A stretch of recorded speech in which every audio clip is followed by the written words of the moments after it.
有很多患者在第一线的治疗就应该可以考虑用正颌手术。它的阻塞是来自于上下颚的过度的顺时针旋转，知道它的保守性治疗的失败率会是高的，可以考虑用正颌手术，免除掉中间这些很辛苦的一个过程。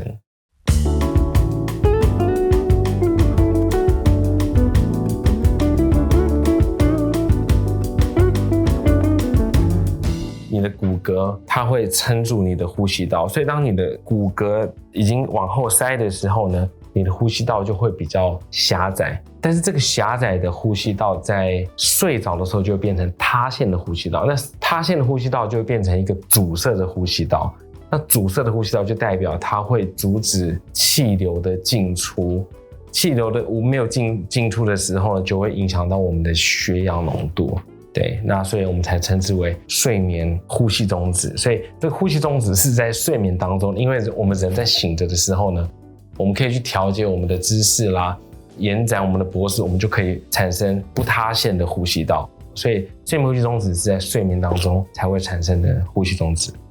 有很多患者在第一线的治疗就应该可以考虑用正颌手术。在你从电脑断层看到呼吸道狭窄的部位的时候，你已经看到它是重度睡眠呼吸中止。它的阻塞是来自于上下颚的过度的顺时针旋转，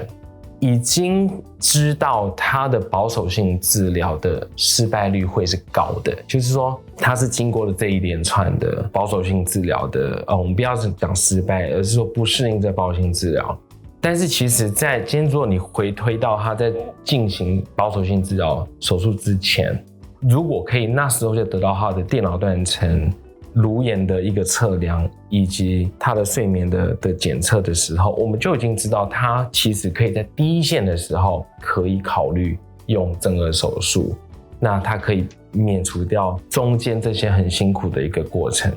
第一个，我们会扫术后的电脑断层，那跟术前电脑断层一样，术后电脑断层是在看清醒的时候直立状态时候的呼吸道。好，那我们得到的资讯只是它在那个时候的呼吸道宽度或是体积，我们可以看到它的体积的一个变化，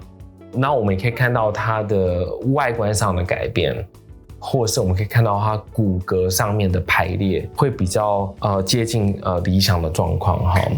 外观上面你会看得到有一个骨相的一个美感，下巴会比较出来，那它的颈部会比较紧，所以它可能会看起来比较好看，应该讲比例上会比较协调。大部分的情况之下，我并不是100%，大部分的情况之下，你会发现它的体重会变得比较轻盈一点。那我认为它可能归因于就是说它的睡眠比较好，它体能状态比较好，它就比较能够安排好的作息，可能有意识的选择应该良好的食物等等的，然后或是它也比较有力量可以去做一些多点的运动等等，所以他觉得他很有活力，然后他也比较有精神，然后记忆力也变好。那学术用语就是他的神经认知系统变强了。